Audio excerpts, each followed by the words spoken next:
All right, I think we're good. Go ahead, Dan. Okay. Good morning, everybody, and welcome to the Saturday Morning Mastermind.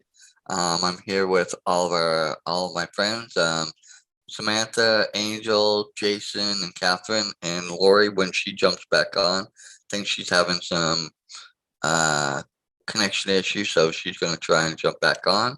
Um, we're still continuing our book, Whatever Rises, Love That by Matt Kahn.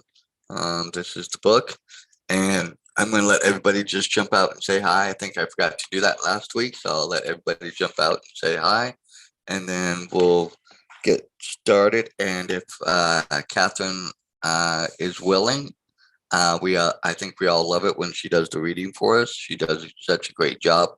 If she'd be willing to do that. And so if you guys want to jump out, say hi, please do. Hey, good morning, online world from the Mindset Mastery Collective. Glad to be here. Hope you're having a great weekend. Hello, I'm Angel down here in South Carolina.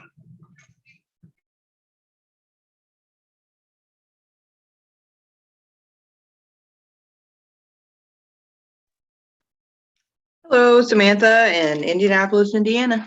Good to be here. Hello, it's Catherine.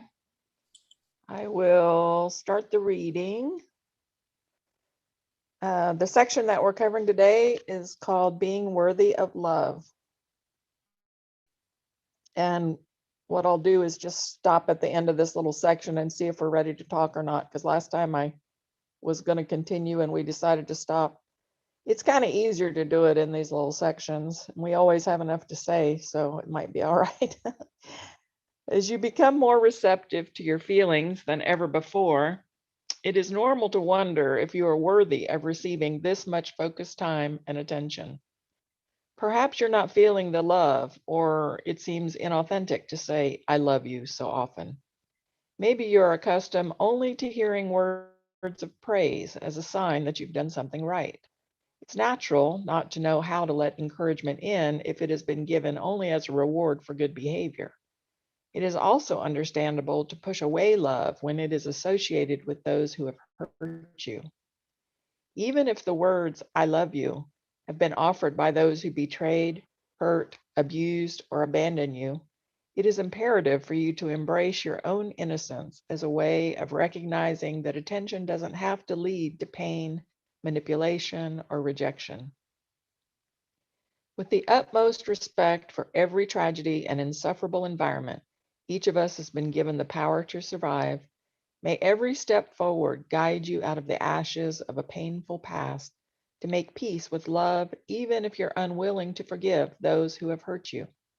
Whether hurt, heartbroken, or hopeful, it is not uncommon for loving yourself to seem like such a new experience that your subconscious mind has no reference point for it.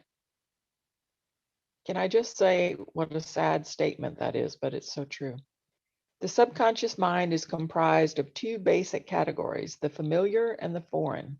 If, in your early history, self-love was a rare occurrence, these newer heart-centered experiences become filed in the foreign category.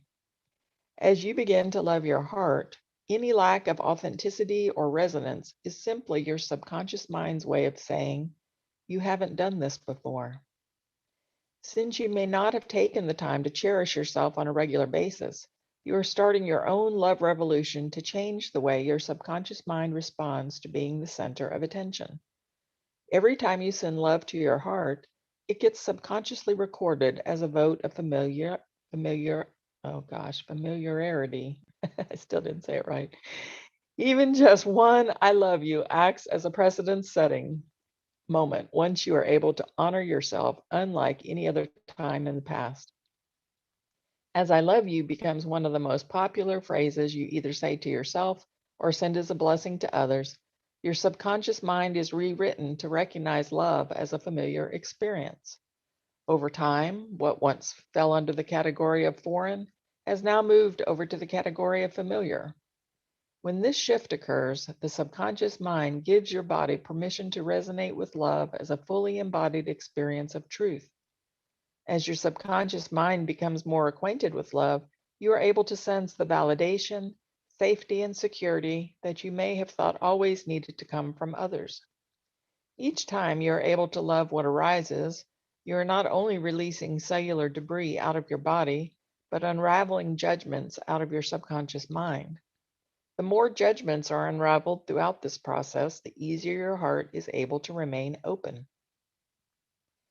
Simply by repeating the phrase, I love you, you become the source of your own fulfillment while rewriting your subconscious mind with consistency, patience, and ease.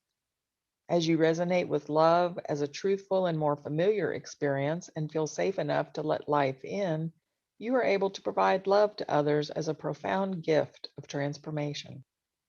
Whether through compliments, acts of kindness, deeper eye contact, or even a simple smile, to the degree that your innocence is embraced, you can provide the same to others. When opening your heart is acknowledged as one of the greatest contributions you can make, you further your journey by inviting love to evolve our planet. From this space, you can recognize true healing as a willingness to treat yourself and others better than you were ever treated in the past. That's the end of that little section. Do we want to talk or do you want me to continue?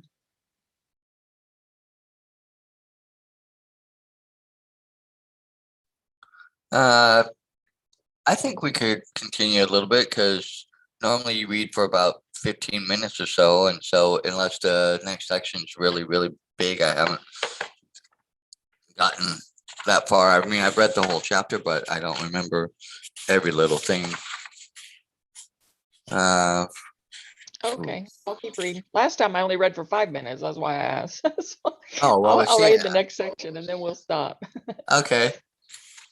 All right, let me get back to the Scribd page. By the way, I'm reading from Scribd, which is it's kind of like Audibles, except not, but it's a subscription service and they have ebooks and magazines and audiobooks and all kinds of stuff. And there's a link on our page if you need a service like that. Rewriting the subconscious mind. One of the most important steps in loving what arises is learning how to rewrite your subconscious mind. By allowing I love you to become a familiar phrase that you offer to yourself on a regular basis, love is no longer interpreted as a foreign invasion. Simply by treasuring your heart more often, you provide your body that much needed permission to receive the highest vibration in existence that only love can deliver. With your body calibrated in greater resonance, you access an innate ability to change all past associations to love that may have influenced you to have a painful or skeptical view of it. Such resonance also informs your immune system how to act, since the body tends to function as a living expression of the most popular phrase recorded in your subconscious mind. With love as your remover of obstacles, delivering frequencies of light into every aspect of your being, you are assisting in the awakening of the world, simply by daring to shine more brightly. By being on the receiving end of your own emotional support, you allow the innocence in every heart to end all fights, heal each wound, and surrender every judgment. As is true with any spiritual path, it is natural to notice a tendency to push yourself faster than your innocence is ready to respond. This, of course, creates more discord and causes your heart to stay closed instead of opening up. In order for your heart to blossom, it must be given the right to open as quickly or slowly as it desires. If this creates a stir of impatience or panic inside, it can become an opportunity to recognize the one who feels this way as the next one in line to be loved. Whatever arises in response to your experiences, which can include no response at all, shows exactly where love can be sent. This allows loving what arises to be one of the most unique and foolproof paths in existence, because even the feedback that you interpret as this isn't working could only be another perfectly orchestrated moment of healing underway. Whether your feedback reveals the one who feels like a failure, the one who can't get it right, the one who has no control, or even the one who never gets their way, Each one of these invites you to locate such feedback in your body. With a soft, nurturing voice, can you allow each one to be loved as they have never been loved before? If not, can you accept this as an opportunity to embrace the one who can't? While your innocence opens up in exactly the way that ensures the evolution of your journey, there is another way to give your inner child permission to open. As a way of offering your heart the approval, support, and encouragement it needs, come out of hiding, please repeat the following healing mantra. I don't know how to feel. I don't know how to love the sadness I feel. I don't know how to love the fear I sense. I don't know how to love the jealousy I notice. I don't know how to love the pain I'm in. I don't know how to love the judgments I have. I don't know how to love the struggles I face. I don't know how to love the past I remember. I don't know how to love the people who hurt me. I don't know how to love those who ignored me. I don't know how to love those who punished me. I don't know how to love those who abused me. I don't know how to love the resistance I feel. I don't know how to love the doubt I sense. I don't know how to love the darkness within me.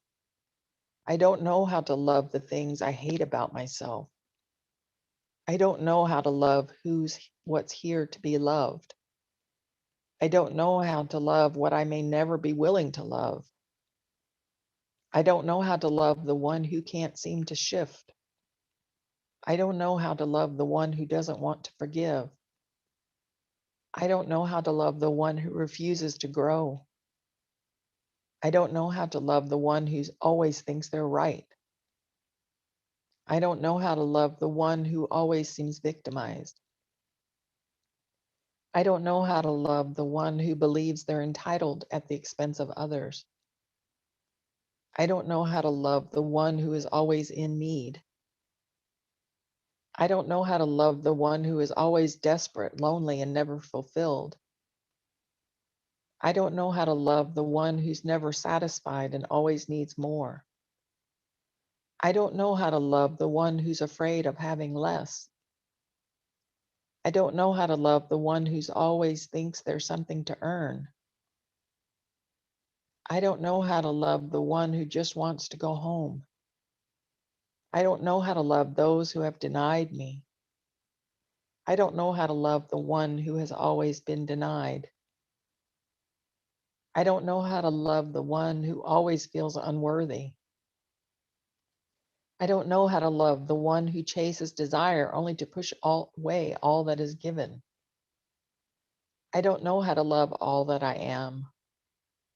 By acknowledging that I don't know how to love, I relinquish each conflict, burden, and hardship by entering the heart of surrender. Please take a moment to feel the effects of this healing mantra. It might seem counterintuitive to confess the depths of what you don't know or what you don't know how to do.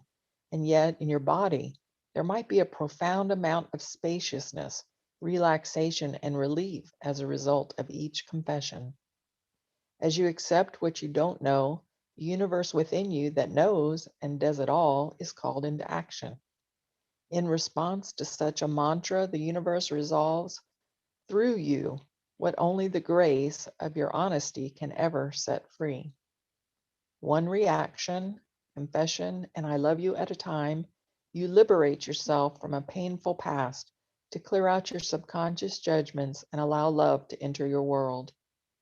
Even if you are unable to face certain feelings or say I love you for whatever reason, your healing journey expands by confessing what you don't know how to do. It's never wrong not to know how to do what you don't know how to do. It could only be the next thing to confess as a way of softening the edges of your reality. And we're at the next stage now, so we'll stop here. Yeah, thank you for reading. That was great. I'm going to jump out and start out with. It was funny. I was looking through and as we were reading these, I don't know how to love, like the sadness I feel. The mantras, it took me back to the mantras that we had earlier.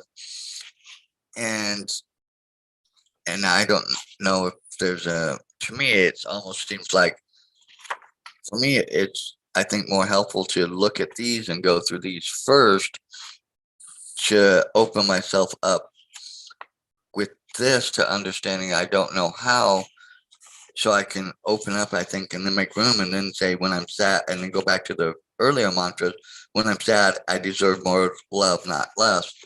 And I think for me, it's a little flipped. If I realize and understand I don't know how to love the pain and or the issues that I'm dealing with at that time, but then to turn around, and once I've spoken it and gotten it out of me, I can turn around and then say, okay, and the first set of mantras isn't as long, but I think a lot of these can fit into the different categories within some of these things that are in the first mantra. And then you can turn around and say the first mantra to put that positive back in on top of, talking about what you don't know how or what you don't, but to speak that love back into it to fill you up with that positive love and reaffirming the love that I think we should all have for ourselves and should give ourselves.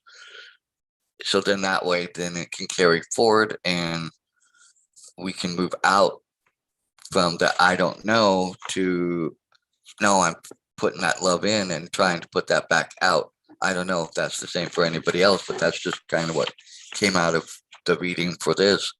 Now that we're going through it, and I'm reading through it a second time.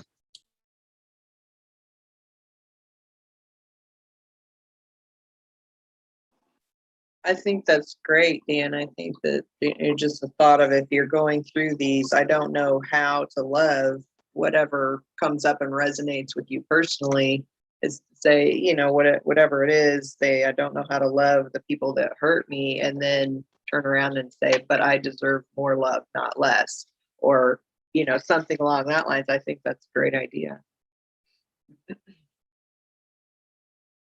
I love this. I mean, I think that it resonates with me because I've listened to other spiritual teachers that have taught similar things, even though it's worded in a different way. And this one woman that I can't remember her name. I'll have to look her up at some point, but she did something very similar where it was just this big old bunch of long list of these things that we struggle with in our lives that come up. And then instead of saying I don't know how to love, she would say the doubt I feel in my life, and she would say the delete, destroy, destroy across all time, space, dimensions, and realities. She would go through that, and it's kind of similar to even the tapping. What is that therapy called? The tapping therapy. You guys know what I'm talking about? Where you like tap on your pressure point. FT, emotional freedom technique. Yeah, the emotional freedom technique, where you say the thing that you're struggling with and you tap on, the different points, and that's supposed to help you release that that thing that you're struggling with. And so I feel like that so many different things teach us the same basic thing, and they're just saying it in a different way. And I guess it's just something that it keeps coming back into my life. So obviously it's something that I need to work on, and that is part of my spiritual journey. But I like how in the previous part it was talking about, if you're feeling a kind of like a resistance, or what was it was saying?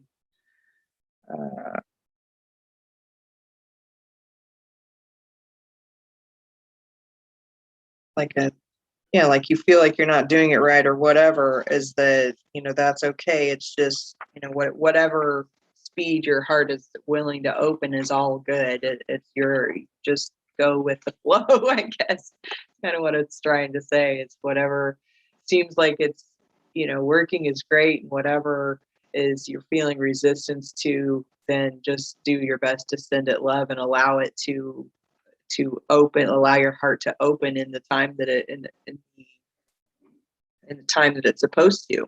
You know, like it's just that whole concept of we're all in a different place in our spiritual journey, and some of us are working on one aspect of ourself, and others of us are working on other aspects of ourself, and it's all good. That's where we're supposed to be right now. I'm going to jump out again because I had a couple other thoughts pop in my head. I think what you were saying about how you feel that a lot of the things we've covered and the things we've gone through in the books and stuff are different ways of people kind of saying the same thing. But I think that's good because everybody has a different way of receiving and taking things. Excuse me, it's still early here. It's only 7:30 my time, so sorry everybody. But you know, we all have our different ways of how we receive or take something in. So maybe one book really works for one person, whereas another book, you know, but if in essence they might be saying similar things. I was also going to take this to, you know, some of this goes back again to, I can relate it now to two books, other books that we've done. One, what you say to yourself when you talk to yourself, you know, the things you say to yourself and the things you put into yourself, as the more you say it and the more you put it, it becomes it kind of helps overwrite those things that, you know, you put in before. And two, I can also see some of this lining up with when we studied the Tao Te Ching, you know, a lot of those things that he was talking about in that book and things like that. So it's interesting how, you know, I feel I can pull these things here and then put it into other things that we've studied and gone through. And for me, see how I can have it help and be a framework that I can work with. But sometimes, like I said, my heart and my, you know, self, I'm not always there and ready and open to that. And sometimes coming back and looking or revisiting or going through a different book or a different thing helps, I think, me get closer there, you know, than just continually kind of going through life doing things the way I do. And I think it would be nice if somehow could find somewhere where it could find these mantras and could get them printed out and maybe, you know, have them, you know, somewhere where you can easily refer to them or have them inside or posted up somewhere where you can look at them on a more constant and regular basis to help you remind yourself to say these things to yourself too.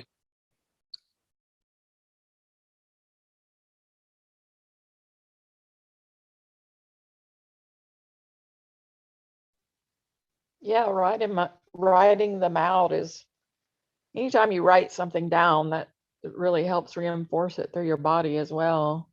And then reading it out loud. I know it's been years, you guys, but like I still, not consistent as I should be, but I still use my mind movie. I don't know, I'm sure you guys have seen it at some point through the years. It's like this little video with inspiring pictures and my own mantras, you know, things that I want to feel or how I want to feel about things, or, you know, positive affirmations, I guess is the best word. And it's set to music that really, every time I hear that music, there's just something special about that little 1 minute piece of music or whatever to me. And it just kind of, between the pictures and the music and the written affirmations on the screen, and then I say them out loud as I'm watching it, like it's sort of a full body experience kind of thing going on, and it's really easy to do. There's a company out there called Mind Movies that you can, that's where I originally got the idea and purchased mine from. Sorry, Mind Movies, but there's a whole lot of free tools out there these days where people can also make them for themselves if you can't afford the Mind Movies. But either way, you know, even if you just have this book and you just write down, or even if you don't have the book, replay the video and just write those mantras down and put them up on your wall somewhere where you'll see them so you can remember to say them.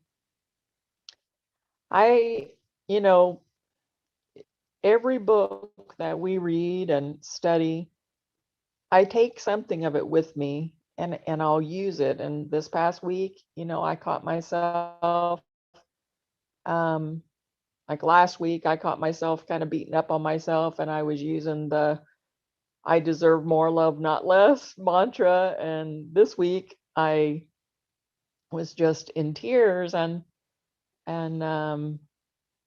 Byron Katie's work came up to me, is that true?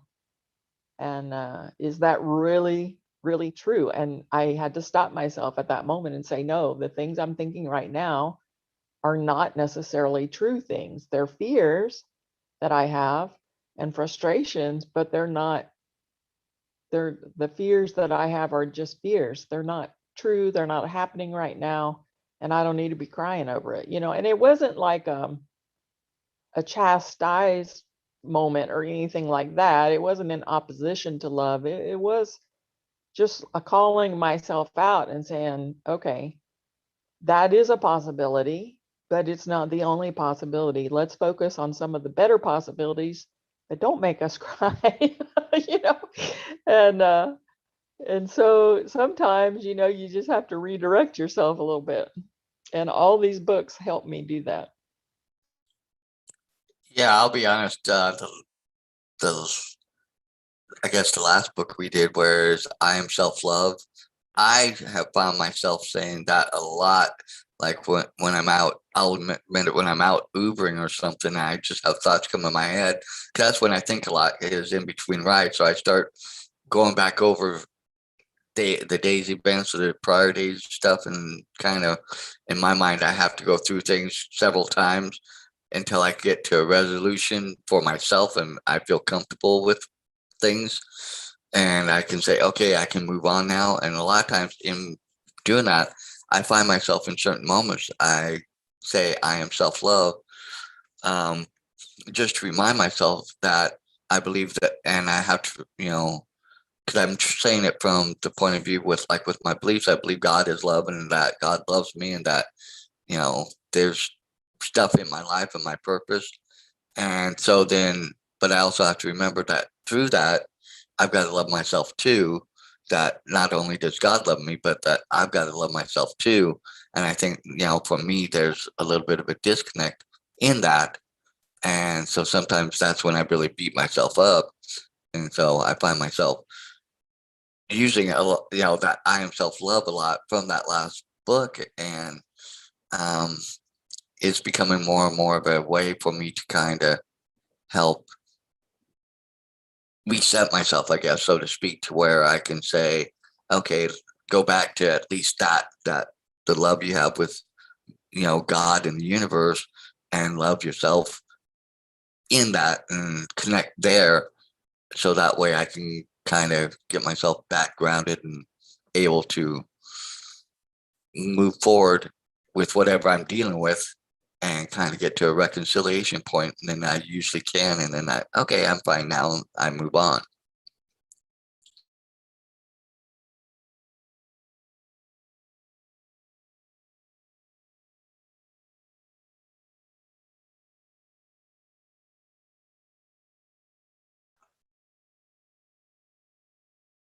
I want to hop out real quick. I think that's a real good point, Dan. What you were saying there with the mantras and as well. I sort of was thinking, maybe this is what you were getting at. I was kind of thinking when she was reading through these new mantras that that maybe these mantras and this kind of explanation could have been put earlier in the book. So we could have been a little more prepared for that feeling of resistance, um, that, for some of us that might have been, but I get how they're kind of how it's unfolding as well.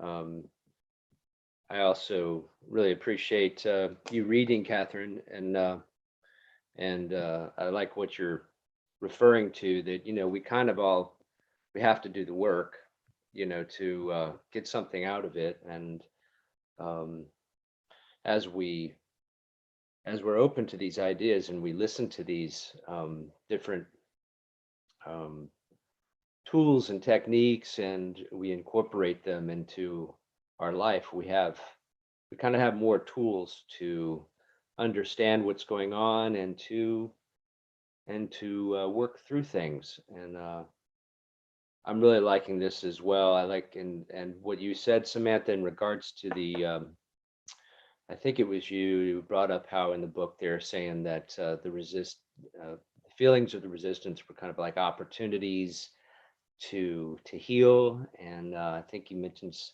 something about cellular matter, healing the cellular matter within us through through utilizing the understanding of that we can be that we can kind of provide the love through ourselves. Going back to what you were saying, Dan, in regards to kind of I think that makes sense in regards to what you were saying. It's like stepping back, or getting back to the where we are comfortable with the idea of love, and where our source of love currently is, so that we can sort of prime the pump for these new ideas of where our love can come from. He mentions in here, gosh, and I've got it marked, but I'll just try to, he mentions how these steps he's talking about are about making the foreign more familiar, so that if we're not familiar with providing ourselves with the love that we're usually, maybe in the past, we're used to only receiving it from others, or looking to others to get it, but realizing that we can honor ourselves with the love. And then in a way, if you're a Christian background, and you have the understanding that God is within us as well, then it is in a way God loving us through ourselves, or us being open to allowing ourselves to be a conduit of God's love, perhaps, if you want to take it that way. So I'm getting a lot out of this. I really appreciate it. All your thoughts. Thank you so much.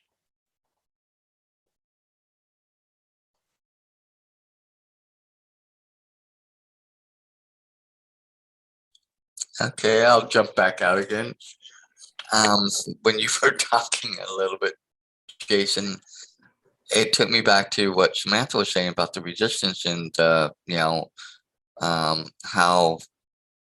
I think a lot of times, a lot of us, because of things from our past and how we've heard things, or have only had moments of where we felt the love or appreciation or things like that, or the validation, maybe is another good word to use, from others, is what we've heard and dealt with. And so to come back and say that, and go into that foreign part and getting that to, it's something that's really hard, because it's so not a part of us, that to really, you actively have to actively do it. It's not going to be just that innate, and we all tend to slip back to that innate place of where, for lack of a better word, we're the most comfortable, we're the most, like, at that point, feel ourselves, even though I don't think it's always our most genuine self, but it's the one we've taken on because of things happening in the past, and not having enough influence. Like, for me, my grandmother was one of the biggest influences in my life, but there wasn't enough of, like, hate to say it, enough of her around in my life to help offset a lot of the negative and the things that I felt and got put on that I took on. So it was I felt it was kind of unbalanced, and this other got so overlaid, even though the feelings and the love and what I felt from my grandmother were so strong, and what I gravitated to, but it was so hard to fully get it.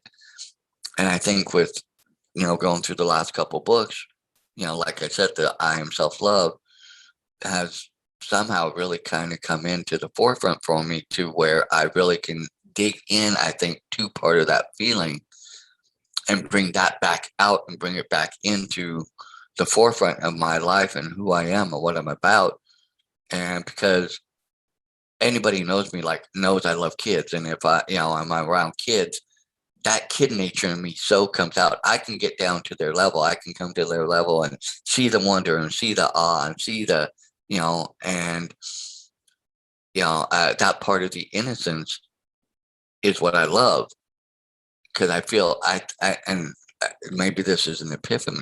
That's, I think, part of what I missed truly as a kid, even though I had my moments, but I'm still trying to hang on to that. And that's a part of me that I'm hanging on to that helps keep me moving forward, I think, too.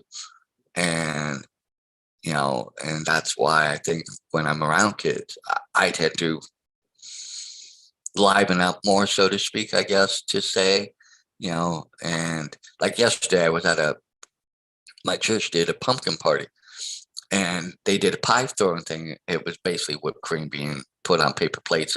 And they did it mainly for the kids to raise some money for their kid stuff. But they allowed, if an adult wanted to do it and throw a pie in the one pastor's face, he and I are okay friends.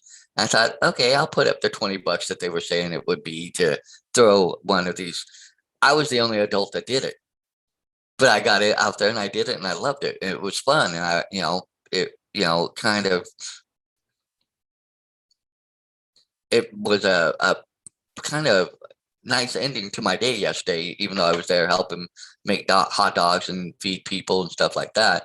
But to have that moment to where I could do that, I did. I felt like a kid, and it was fun. And so I think that's some of what this is also trying to get us to do, is, get back into, the more innocent things about ourselves, and go back to that love, or that sense of,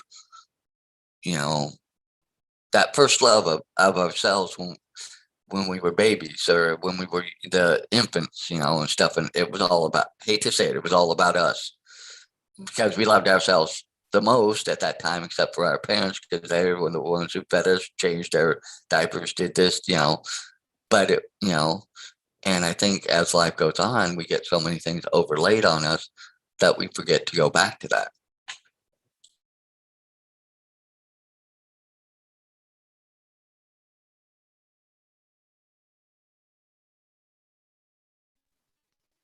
I love that, Dan. Yeah, I think, Go ahead, Catherine. Go ahead. Go ahead. sorry about that. I mean, I can totally look back, at childhood, and not only my own, but raising my kids and just being around kids in general. Kids get told, when kids do try to self-love, be all about themselves, we tend to tell them they're selfish, or we're told that we're selfish, stop being selfish, and, focus your everything on somebody else.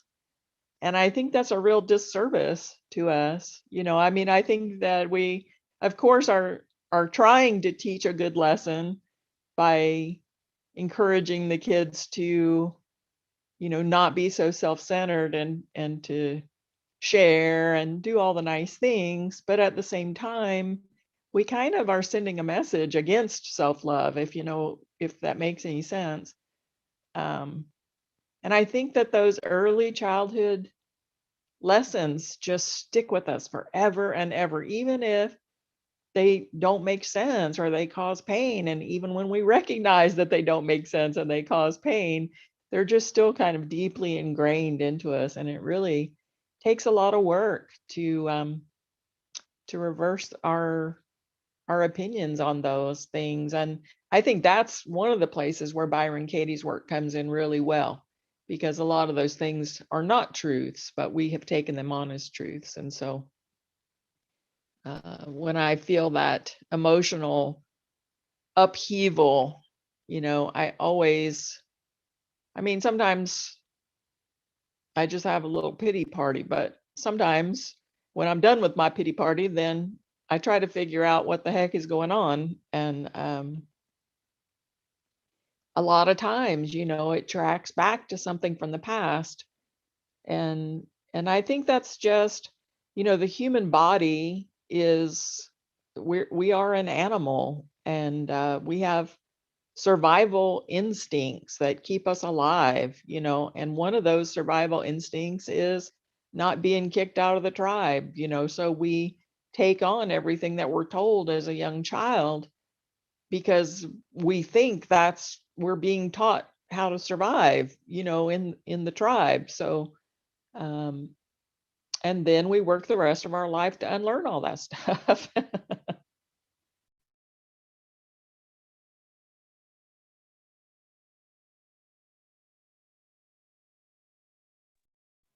Yeah, I think back on and on my younger life when my kids were younger, and I'm like, when we're young parents and we're working all the time and we are trying to get everything done in our lives that we need to do, as well as take care of our children, we just are so impatient with them. And it pains me a lot thinking back about some of the things that, we did. And, not like I'm a horrible parent or anything, but I know I had a lot less patience with my kids than what I might have had if I had known better, and I may have talked to my kids better and said more positive things to them. And they turned out pretty good. I'm proud of both my kids, but I feel sometimes that I just could have done a better job if I had just known, and that's the biggest thing, is just knowing, because you just didn't know. And I have to think back also on my childhood and remember to send both of my parents love, because they didn't know. And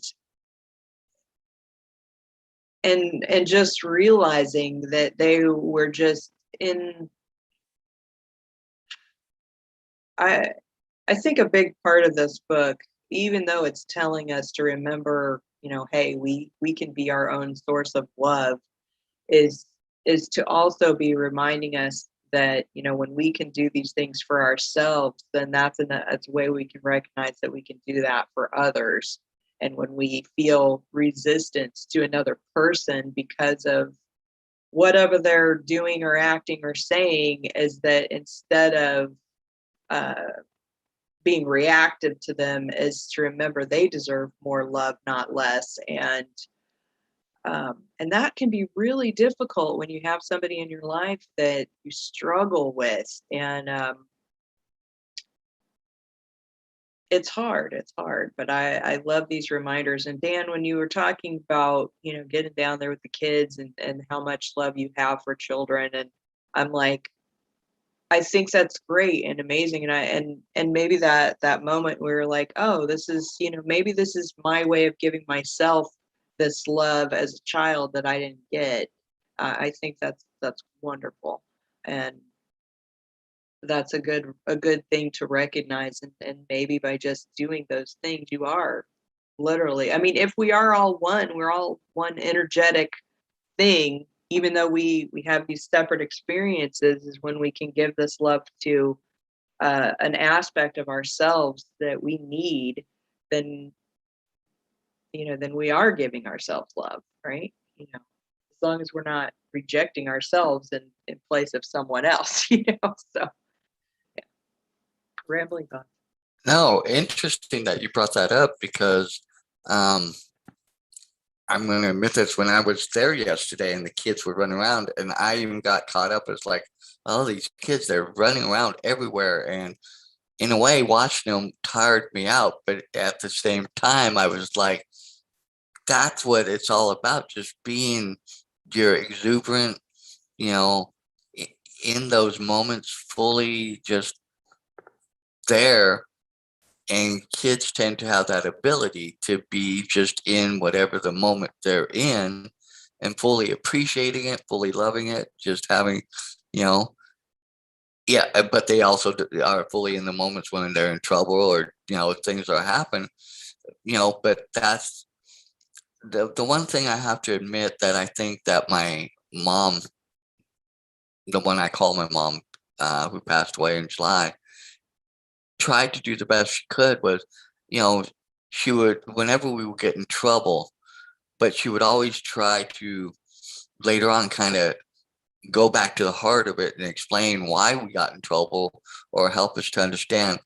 And she would always say, I love you, even though you did this, I still love you. And, I want you to know that, and I think that's something that I want to, try and keep within myself.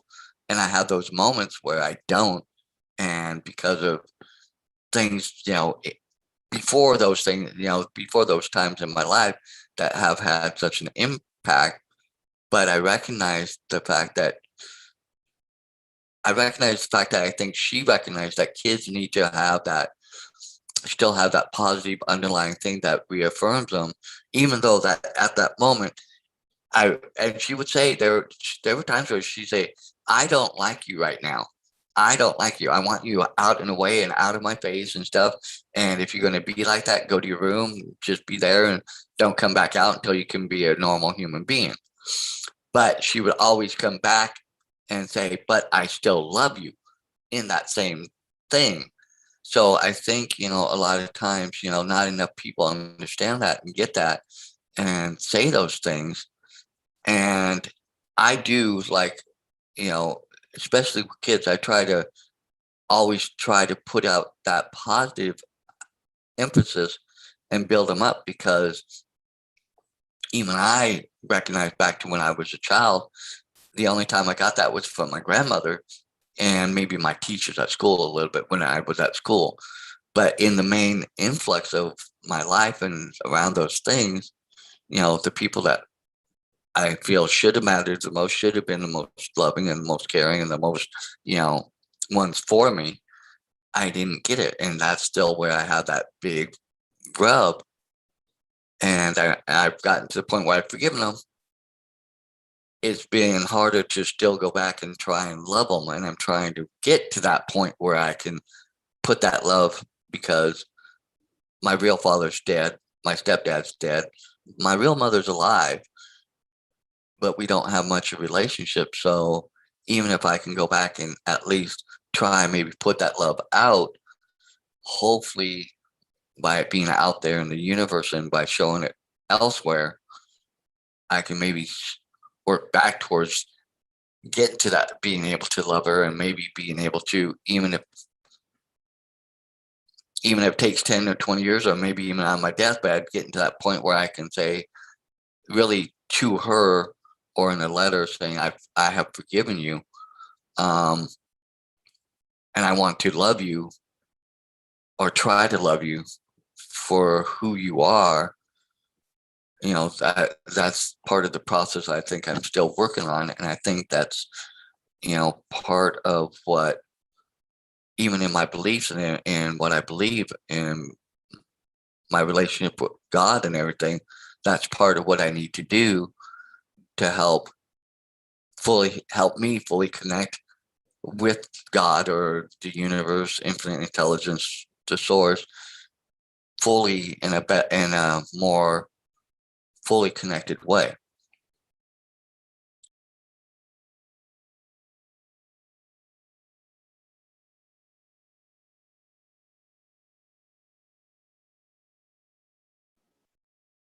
I think it's hard when we think back on some of the things that we struggled with the most with our parents.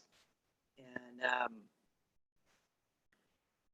I try and remember that they just didn't know what they were doing, you know? They just didn't have a freaking clue. I didn't have a clue, you know? And I know they were just doing the best that they could do with what they had to work with and how they were raised. And it's still hard though, looking at, it's like my mom. I see her go through so much pain. And and I wish that she could see how she's doing it to herself. You know, I wish that she could see that, and but she doesn't, and I don't know that she ever will. And that, it makes me sad, but all I can do is just keep sending her love, and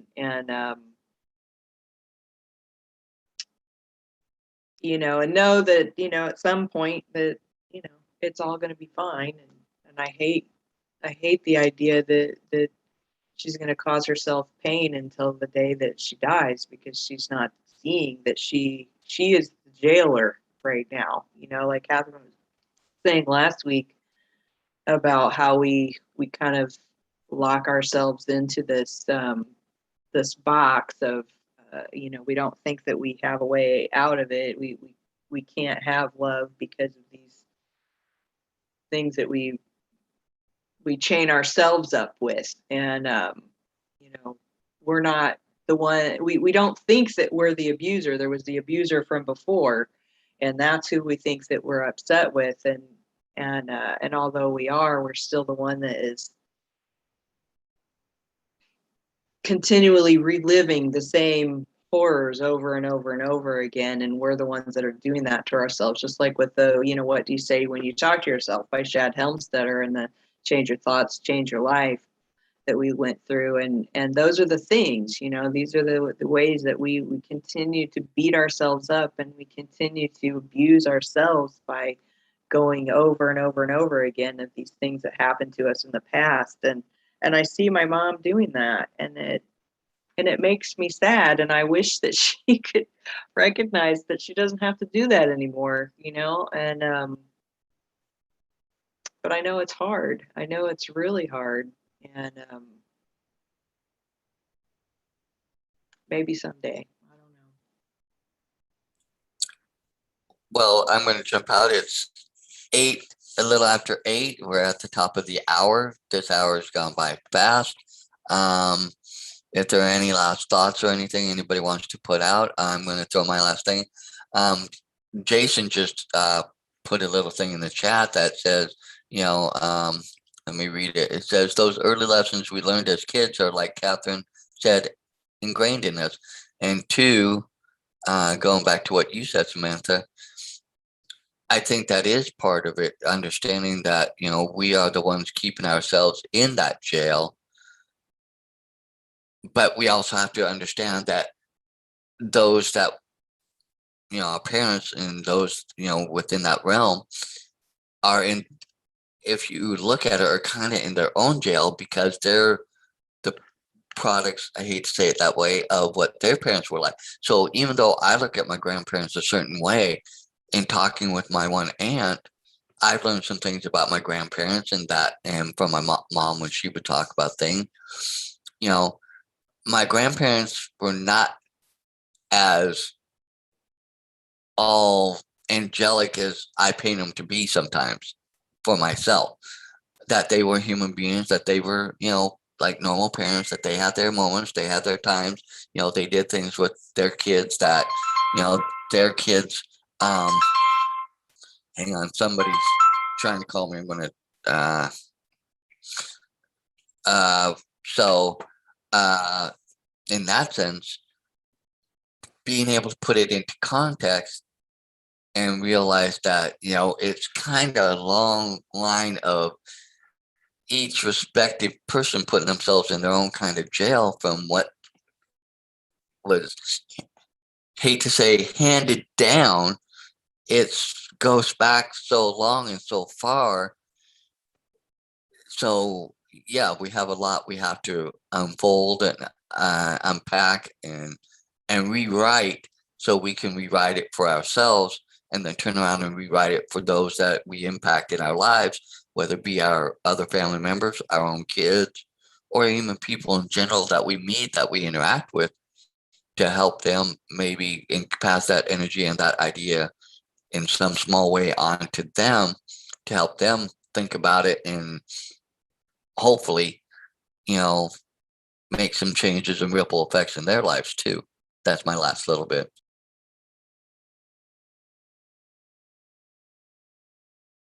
Anybody else? I think that's great, Dan. I think that's a perfect way to sum it up. I really do. And the only other thing I was thinking of when we were doing the mantra was the word humility. And that came up the other day for me as well. But then the word selfishness and selfless. As you mentioned, when I wrote that, that's what I was thinking about, having ingrained in me as a child is what Catherine said about don't be selfish. And I think at some point I took that to heart and said, well, I'm not going to be, as a kid, I'm not going to be selfish. And after that, I shared everything I ever had with everybody. And I think people can even take that the wrong way too. When you're sharing stuff with them, they might take it the wrong way or not know how to deal with that. They might take it as though you're thinking that they don't have enough, or that they don't want your charity, or there's the way people's minds work. I don't know, but it seems like sometimes people don't understand when people are trying to just reach out and maybe that helps them to feel good by helping others and that sort of thing. So they might take it the wrong way or whatever. But yeah, humility. I think this mantra, in knowing, in reminding ourselves or allowing ourselves to understand that we don't necessarily know how to love these specific things that are in the mantra, and that's okay, but to bring them into a more familiar mindset, so that we can then allow ourselves to love what arises from it. So I think that's a wonderful twist that the author is putting on in this book, and I love it. I love you guys. Thank you so much for being here every weekend, and everybody have a great weekend and happy Halloween.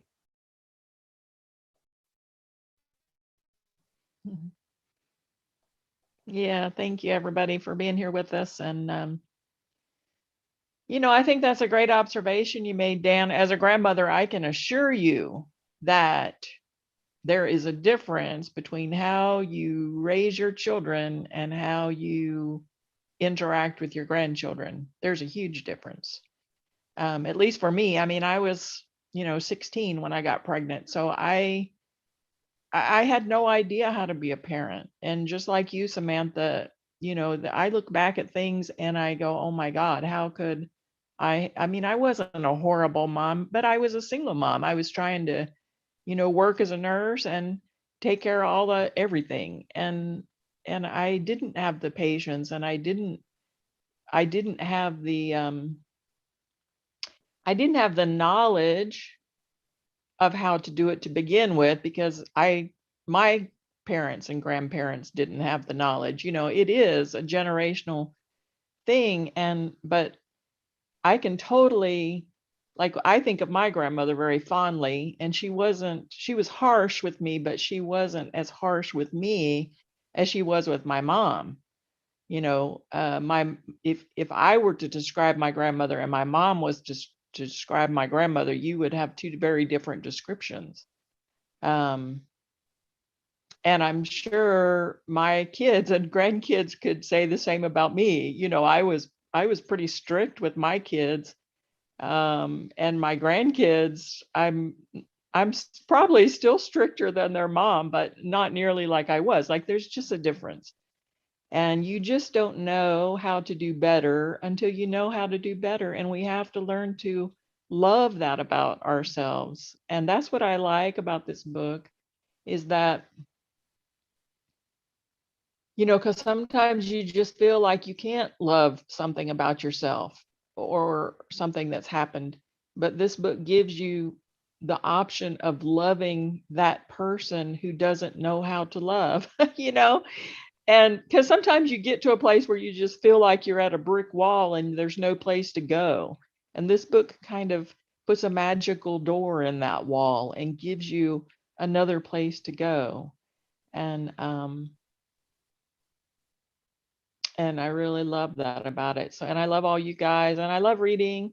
It's a great book, and I thank you so much for appreciating the reading. It's a pleasure to do, and I hope you guys have a wonderful week and a safe Halloween tomorrow.